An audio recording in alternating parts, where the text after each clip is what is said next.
use planning rather than the actual planning, that is spatial planning. Spatial itself implies integration of a number of aspects that we address in planning. So this background, since the last about 50, 60 years, we have been focused on built environment, land use planning rather than spatial planning. Today I want to discuss 7 challenges of sustainable urban development in that context. And these challenges, majority of the challenges have not been adequately understood at least by the planners. So one idea of discussing these, all these challenges you have already heard, read, and understood, but still for the planning fraternity, I think it is important for us that we deeply understand these challenges before even think of linking these with urban planning. So this is what I want to say. These are the 7 challenges: the challenge of Anthropocene, challenge of balance, deepening local governance, and so on. And I believe that these challenges can be addressed successfully. We can transcend these challenges in our cities and regions. So the first, this is a list of those challenges. Most of these challenges are discussed in one way or another in planning seminars and conferences. Let's talk about the first challenge, the challenge of Anthropocene. This idea was popularized by a Nobel laureate called Paul Cruton in 2000, and these are some of the features of this narrative.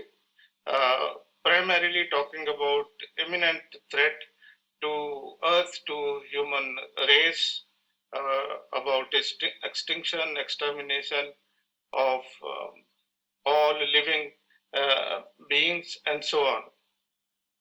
So this is the rather a very scary situation. However, there is always a ray of hope to look at these challenges, and in this case also, I feel there is a way out.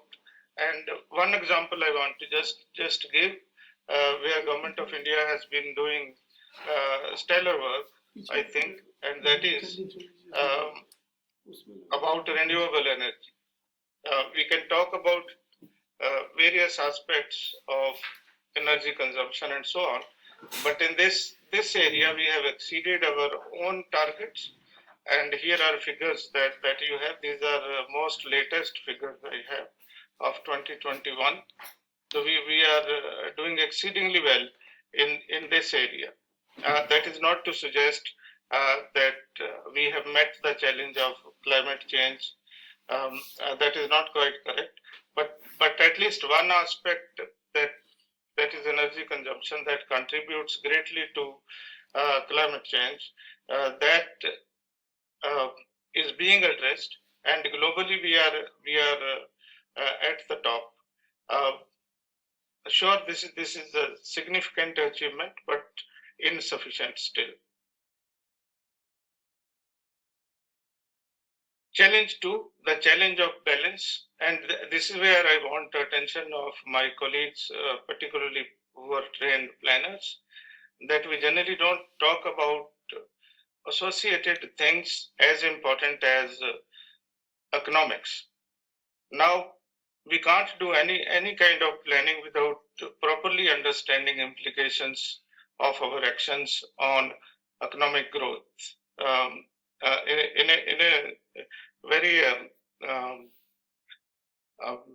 following government line, generally planners are for economic growth, but we need to understand that blindly moving towards higher and higher economic growth also has its own consequences and fallout. So here are some of the points that I want to emphasize. That is, high economic growth would also lead to pollution of land, water, air, and we have seen those consequences in the Western countries who are trying to stop us now from growing. But that is a different debate. I don't want to get into that. Loss of biodiversity that can happen, and use of fossil fuels in unsustainable modes of transport. Um, this can, as incomes rise, this is already happening in our cities and towns. Air travel itself is impacting globally, disappearing water bodies and polluted rivers. And of course, flooding and the lack of drainage systems in the cities, all those are important things which are deeply linked with economic growth. So while we do planning, I think we need to see how economic growth impacts planning, or how planning can impact economic growth. So this relationship is two ways. The challenge of balance. So somewhere along the line, we will have to rethink, and whatever maps, plans uh, of various kinds that we make, the challenge of balance will always be there. Uh, the challenge of deepening local governance, implementation of plans, city plans, lower order plans, regional plans, etc. We always talk about non-implementation of plans. That has a clear relationship with local governance, because land being state subject, these plans are locally implemented either by local governments or by development authorities. We have made a great beginning in 1992 by enacting 74th Amendment to the Constitution, but did not quite follow the spirit of that amendment. Some of the challenges, because of in the case of local governance, I have listed here. For example, are even regular elections in of local bodies. Then this idea of industrial townships in several states now, scholarly literature is available showing that in Andhra Pradesh and Karnataka particularly, industrial townships have been set up. These are purely run by the local government, which is being run by the private sector. Private sector is useful in places, but here we are talking about representation of people in urban areas. That is why this amendment was carried out. And I have just quoted Article 243Q1, which provides for establishment of industrial township by an order of the governor of a state. Similarly, we have not wholeheartedly implemented the provision pertaining to metropolitan planning committees, which directly relate uh, with city planning, metropolitan planning. Uh, and another aspect, ward committees, that is real decentralization could have happened because of ward committees. Again, only few states have taken initiative in setting up and operational, more than setting up, operationalizing these ward committees. And then some of the things are simply omitted from this amendment. Lawmaking and taxing powers are not really given to urban local bodies. That creates a big problem for urban local bodies, because they can't change things as per their requirements in local contexts. Then another, and this is an important aspect, constitutional amendment doesn't really mandate that you discriminate, but for particular classes, women and marginalized social groups, um, it has provided that special treatment should be given.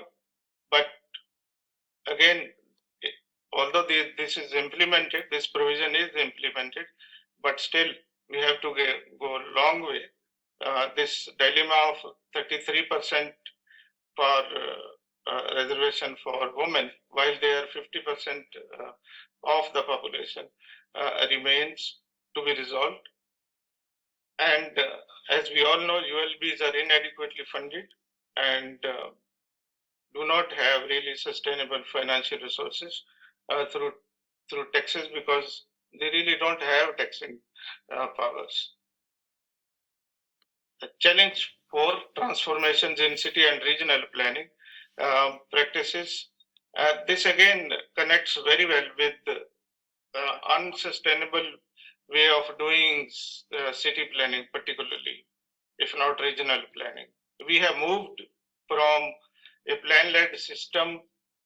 As I said, when I say plan, I'm thinking of integrated spatial plan rather than blow by blow discussion of certain aspects like housing, etc. So we have moved from that situation. Although we were doing that only in case of land uses, still it was an integrated plan, um, from a master plan-led system to a program-led system. Uh, and various missions since 2005 have proved, uh, have replaced master plans with programs. Then another aspect that is hugely important for the planning fraternity at large is that in town and country planning departments nowadays, the primary work that planners are doing, please don't mind me saying this, I'm saying in a positive sense, gatekeeping work of town planning departments. Certain younger planners are appointed. Uh, they are asked to oversee the consultants, private consultant or consultants from planning schools or elsewhere, and everything is outsourced. That has depleted the capacity of the planning departments, which we created in the last, in the first 5 decades after independence. So that is getting depleted. I think there has to be a real rethink on this from the side of politicians, particularly, that these departments are departmental positions are filled and these people are fully trained, because they're going to stay on. Consultants will go, come, do the job, and go away. Gatekeeping. This was not the work for which town planning departments were created. Just mentioning some of the programs that government have initiated, a lot of money is pumped in, but the primary idea that we will implement everything in cities through projects is perhaps not going to greatly contribute to sustainable development of our cities and towns. Now, the fifth challenge is about infrastructure, and we are at the cusp of infrastructure. We are building infrastructure throughout the country at a greater speed than ever. I've just given an example of two major road projects, but there are several others. Then modernization of airports, ports. All this built environment is getting created. That has huge implications for sustainable development. But how far do we link up these projects when we give sanctions from planning departments or other departments with sustainability? Uh, then we are also doing, and this is a great job that is happening more recently, provisioning and capacity enhancement in the sectors of water, power, and sanitation. This is important positive contribution that the governments, state level, local level, and central level are making. But still, we are tilting towards efficiency and investment, and equity remains on the sidelines. Um, Fair distribution of these infrastructures is also required. That is one. Second, that all these infrastructure projects need to connect directly with sustainability so that we achieve what we propose to achieve. Investment, of course, investment is important, and there is a huge annual gap of 800 billion. The most recent reports provides this data. So equity and linking these various projects to sustainability remains to be addressed. Housing particularly for the poor, I don't want to go into the detail, as Chair said, time is very less. But I must say that courts have always given us directions that housing remains an important aspect of planning, and we need to contribute greatly to this sector.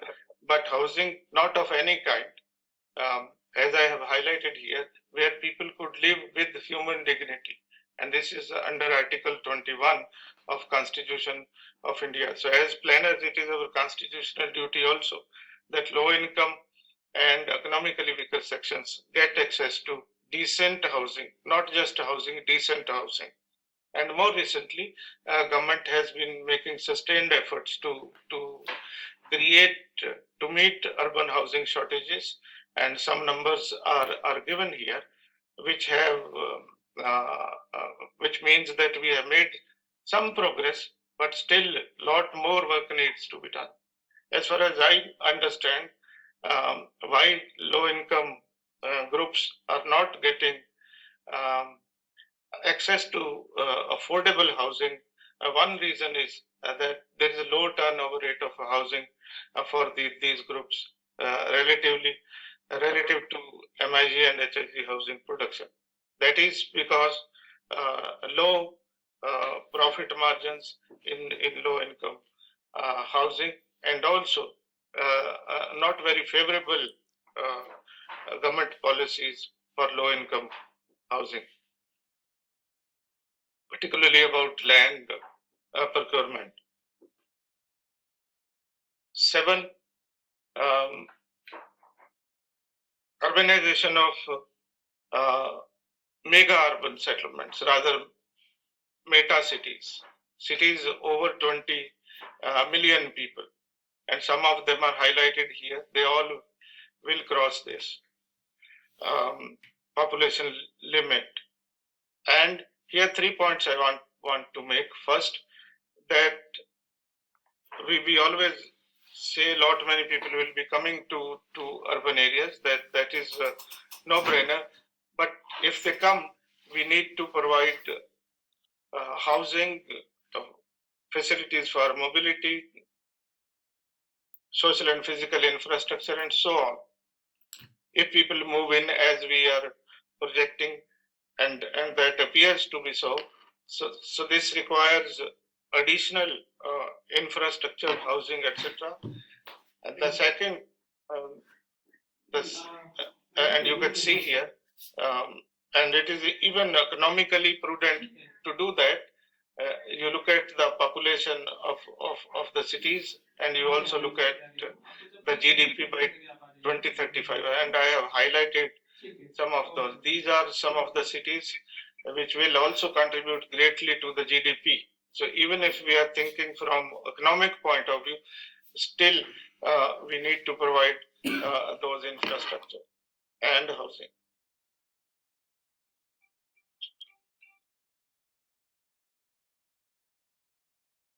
Second point, since I'm just turning the argument on its head, if 2/3 of the GDP is to be produced in these large cities, then again we need high quality infrastructure in these cities. And third point is that we need to save on energy using renewable energy sources, and so on. Overall, the argument is that we need to devise ways to effectively manage urbanization with a focus on housing, mobility, infrastructure, and so on.